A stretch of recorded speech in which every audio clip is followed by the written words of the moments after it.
What's goody? Hey man, so we all know by now that the trade deadline is over. It's been over for about a day now, a little less than a day now. So we already talked about all the moves that were made, and though there were a ton of moves made, and this is arguably the craziest trade deadline in NBA history, and we had arguably the craziest trade in NBA, arguably the craziest trade in sports history during this deadline, there are a lot of teams that, one, left me extremely confused after this deadline, but then there are also a couple teams that didn't make a single move this deadline, and I'm going to talk about these teams. Let's start off with the teams that didn't make a single move this deadline, because some of these teams are going to go ahead and they're going to be on the next list, which is teams that I just completely don't understand what you're doing. Let me think. Let me pull up an NBA list of teams so I don't forget anybody. But I have a list a little bit, but I also want to make sure that I just don't forget anyone. You know what I'm saying? Okay. Teams that made absolutely zero moves. This is coming from Bleacher Report on Twitter. The Denver Nuggets, the Minnesota Timberwolves, the Portland Trailblazers, the Orlando Magic. Some teams that I'm absolutely confused about that are like on top of those four teams. There are a couple teams that I am absolutely confused about.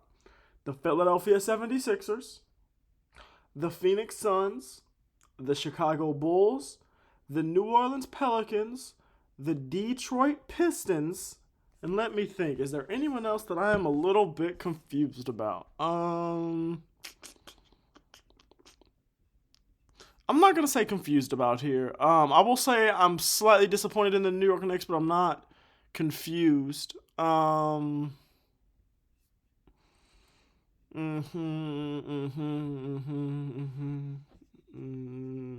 The Nets. I don't know if I said Brooklyn yet, but the Nets have confused me. Um, the the Raptors, kind of. Um, the Hornets, I get. The Wizards, I get. You sold on some guys, whatever. Um, anyone else in the West? I'm trying to think. I'm trying to think of anyone else.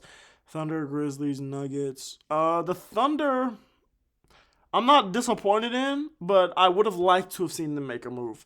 Um, Grizzlies are good. I mean, the Grizzlies have a lot of really good players on their rotation. I would have liked to have seen them maybe sell high on a couple of guys that have played well through all the injuries and everything this season, but a lot of those guys are young, so they have time to sell high. It's not like they have any expiring contracts that they could have sold high on. They moved out of they got something for Marcus Smart. You know what I'm saying? I don't remember exactly what the package was, but they did get off of the Marcus Smart thing.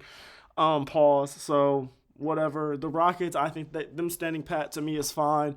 Um, we know the Lakers did some crazy things. I'm going to talk about the Timberwolves, the Clippers. Nothing really confusing. The Mavericks, absolutely, I'm baffled by Dallas, obviously, but the entire world is. The Suns, you couldn't really do too much, to be honest with you. I'm slightly confused by you, but I think I already mentioned you. Yeah, I did. I did already mention you. Okay. Um, okay, so let's just go ahead and talk about all these teams real quick so I don't keep on just scrolling through this list of NBA standings. Teams that didn't do anything, the Nuggets. You've been playing well as of late. Jokic is playing at an NBA level. You currently sit as the 3 seed in the West. I get it. If things were still as bad as they were at the start of the season, I would have absolutely destroyed the Nuggets here for not making a move. But because things have gotten better, because you're the 3 seed, because there's teams like the Grizzlies in front of you, a team that's young, a team that could fall, I'm not mad at it. You could end up as high as the 2 seed. I'm not mad at it at all if I'm the Nuggets. Would I have liked to have seen them make a move? Maybe, but if there wasn't anyone on the market that they were a super big fan of, and if there wasn't a crazy market for any of their players like an MPJ or something like that, I get them not doing anything. Do I necessarily think it was in their best interest? I think it kind of depends on what kind of the offers were that they were given and what the offers were that they were thrown out. That they were throwing out. So I think it kind of depends on that, and that's information that I don't have. So I'm going to say if you're a Nuggets fan, you shouldn't be too mad. The Wolves. You're the 6 seed. If the playoffs started today, you're a playoff team. So it's gotten better from where it was, again, closer towards the beginning of the season. But Dante DiVincenzo's hurt, but when he was playing, he wasn't playing well. Jaden McDaniels has made absolutely no offensive leap in his game whatsoever.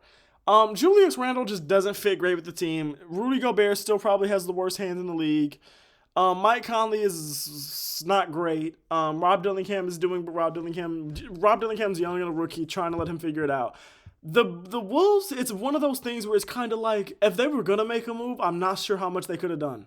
Because who wants Julius Randle? And what are you trading Julius Randle for that's going to keep you competitive? If you're going to trade Julius Randle, is that kind of you saying, hey, Ant, we're going to kind of sell the rest of this year. We're going to get these picks. We're going to do this, blah, blah, blah. We're going to try to set you up in the future so you can have a better team in the future. We're going to sacrifice the winning right now.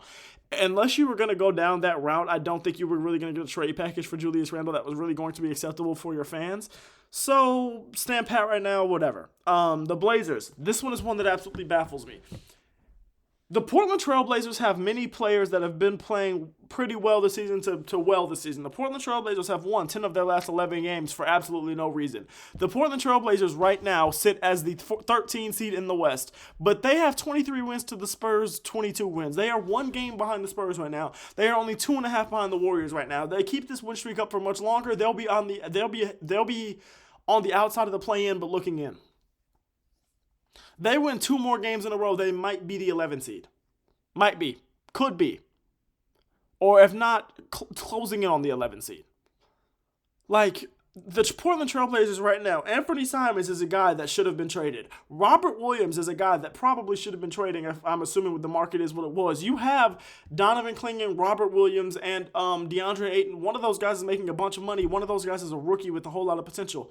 You gotta trade somebody, and I think Robert Williams. If a team like the Warriors, a team like the Lakers, there are teams that would have traded you something for Robert Williams, especially a team like the Warriors who needed size. They would have traded you something for Robert Williams. They would have given you whatever they could have for Robert Williams, as long as you weren't asking for nothing crazy, as long as you weren't asking for like a first and something crazy. You know what I'm saying? People probably would have called about Jeremy Grant. A team like the Orlando Magic, if they didn't call about Anthony Simons, they should have called about Anthony Simons. But if I had to guess, I would say they probably did call about Anthony Simons. So what are you doing? You sold none of those guys, and now you're just going to go into this year trying to get another top pick. You're going to just bring in another high pick, not high enough to be number one, but another one of those guys that's like a mid-lottery pick. So you're going to just continue this long-ass rebuild where you have no young star that you think you can actually confidently build around besides maybe Shaedon Sharpe and maybe Donovan Clingan, who's a rookie, and you don't even know because you have 2 other guys in that position that are also real NBA players, really good, and one of them's making money. What are the Trailblazers doing? I don't get the plan. You had such an opportunity here to sell high on guys while you're also in the midst of a win streak that is making your draft pick worse by the night. And you're saying, no, we're going to do nothing? We're not only going to trade, no, we're not only going to not trade any of our young guys. We're not going to trade nobody at all? I mean, not any of our old guys, but we're going to trade nobody at all? I just don't get it. And then the Orlando Magic. Paolo Banchero and Franz Wagner are pretty young. Especially Paolo Banchero. So they are young players. Your 2 best players are young. Okay. But when you have one of the worst offenses in the NBA, it might genuinely be the worst offense in the NBA. Now, granted, take that with a grain of salt because Paolo and Franz Wagner both missed like 2 months apiece. Whatever. I get that. I feel you. But right now, they have the worst offense in the NBA, averaging 103.8 points per game. That's 2 points per game less than Brooklyn.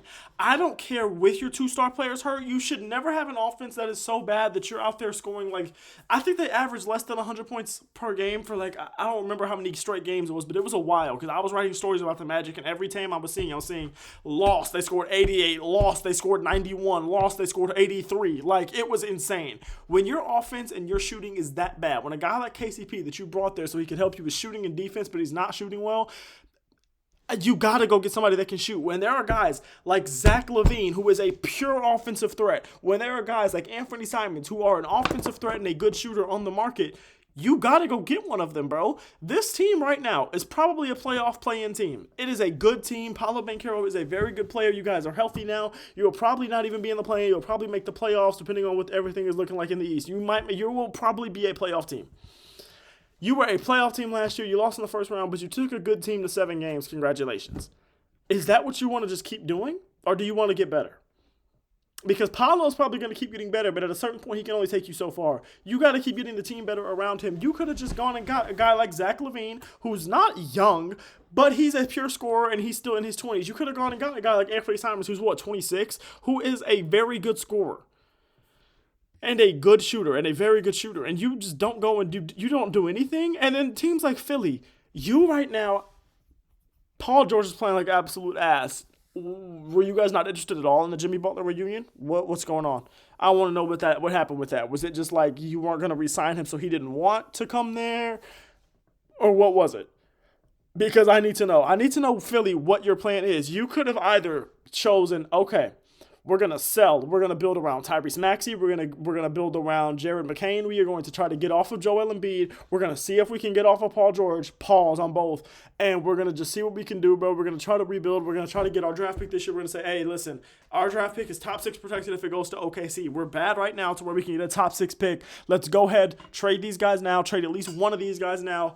Go ahead and get off of this for the rest of the season. We can get a top 6 pick, and we can have Jared McCain come back next season. We can try to do it again next season, or we make it this the end of the process, or you buy and you go absolutely all in. You get a guy like Jimmy Butler for a Paul George type of swap, and you go all in. You did nothing. You didn't do a damn thing. Phoenix. You traded Yusuf Nurkic when you just traded for Nick Richards to make your center core better. You immediately made your center core worse by trading Yusuf Nurkic for no centers, and you lost a first-round pick in that deal, I believe. And then you didn't think about doing anything with Bradley Beal. Like you didn't think about the Jimmy Butler thing at all. Was it just you weren't willing to re-sign him because you now still have a Bradley Beal with $50 million and a no trade clause on your team, causing issues, being ass at basketball at the same time. So I don't get what you're doing. You could have done something. You could have either, again, like Philly, you could have sold, or you could have said, hey man, we didn't just do all this bull job. We didn't just do all this trading to go ahead and go here, because why would we sell? We don't have our own first round pick. So we might as well go ahead and buy in, do something. We gotta try to do something. We're desperate. We gotta try to do something. You didn't do a damn thing besides trade Yusuf Nurkic. Yusuf Nurkic is ass. I don't give a damn about you trading Yusuf Nurkic. You might have got worse at least at that center rotation. Like what? Chicago. This is in tune with something else that came out yesterday. Lonzo Ball agreed to a 2-year, $20 million extension. Chicago, you have him, Josh Giddey, Kobe White, Ayo Dosunmu, and probably more people at that point guard position / that like lead guard type area of that position. Why don't you trade somebody? Why didn't you trade any of them? And then not only did you not trade any of them, then you re-sign Lonzo Ball. Okay, whatever, I don't care. And then you go out there and you get 0 first-round picks for the trio of Zach LaVine, DeMar DeRozan, and Alex Caruso, and then you still have Vucevic on the team when there were teams out here that were desperate for centers. You still have Vucevic on the team. What are you doing if you're Chicago? Why do you have 6 guards? And why is Vucevic still on the team, and how did you get no first-round picks? I just simply do not understand what you are doing. New Orleans, you are one of the worst teams in the league. You are not making the playoffs. You're not making the play-in. You're ass. You're one of the worst teams in the league. You suck. And I can't put that in any nicer terms. You have 12 wins. You are the last seed in the Western Conference. Okay, you're ass. You didn't sell on nothing. DeJounte Murray, I believe, is out for the season or something like that. I don't believe he got moved. I just believe he's out for the season. I hope you heal up. I hope everything is okay with you. Prayers to you and your family, man. You didn't move Zion. I understand it. I'm not mad at you for it. I'm sure you thought about it. You didn't move him. Okay, whatever. You moved Brandon Ingram to Toronto. Okay. You were able to get off the Brandon Ingram thing, but what did you get back? Literally 2 players we didn't even care about. You got back Bruce Brown, who does not hoop for us very often. He damn near went a whole year and a half without hooping for us up until recently, where I think he played some games recently. To be real, as a Raptors fan, I haven't been watching too much Raptors hoops recently. I haven't watched a Raptors game in like a week or two, to be honest. And we gave you Kelly Olynyk. And maybe a pick. Maybe one. I don't think maybe one pick, but okay. So you got no players that really help you now. Kelly Olynyk's a center that you don't really have centers. Whatever, cool, good for you. But like you're ass. So what are you trying to do? You tried to get a little bit better now with 2 older players. What did that do for you? If you're New Orleans, tell me what did that do? It didn't make your future look any better. And for right now, it doesn't matter if it made you look any better, because you're not going to be good enough to do anything. You might as well be ass trying to get your pick. OG, like, what are you talking about? And then Detroit, you had opportunities to put guards alongside Cade Cunningham. You had opportunities to get better at this trade deadline, and you didn't do really much of anything. I don't remember what Detroit did. What did Detroit do? Detroit did something, I believe, but what did Detroit do? It's like they brought in like KJ Martin, but then they traded him right back out. Like they brought in KJ Martin in the trade with Philly, but then they traded him right back out to like Utah or something. Who knows? I think he got bought out or something. I don't give a damn. I don't give a damn. What does that have to do? What the? okay. Like, I just don't get what some of these teams were doing this deadline. And there's always teams every single deadline where it's like, why didn't you do anything? Or what you did do doesn't make any sense with what you've been saying or with plans that would make a logical sense. Like, I just don't get what you're doing. There's always teams like that. And this year, it just felt like with so many moves that happened and with so many blockbuster things, it's like these teams had opportunities, especially a young team like Detroit. You have opportunity to go from a team that had the worst losing streak in almost NBA history, or maybe in NBA history last season. You go from that team to now you have the opportunity to be a legitimate playoff team, and you say, no, we're not going to help our best player out. We're not going to get him another guard that can keep some of that ball handling stuff on him, because now the teams can just double him, so he has a lot of turnovers, even though he's a hooper and he's out here carrying us right now, blah, blah, blah, blah, blah. We didn't get him any more help. We didn't do anything to get better. We basically just were a facilitator. Didn't do too much at all. Let me know what y'all think, Land. Let me know what y'all favorite team did, and let me know how y'all are feeling after this deadline. The NBA is looking crazy now, bro, so just let me know how y'all are feeling. Let me know if you're happy, sad, mad about what your team did. Let me know how you feel about what I said about what all these teams did. And let me know if you agree with me or not. And yeah, man, I love y'all. I appreciate y'all. Thank you for watching. And please do not forget to like, comment, subscribe. It helps me out a ton, helps the channel out a ton. I'd really appreciate it. All right? All right. Be safe.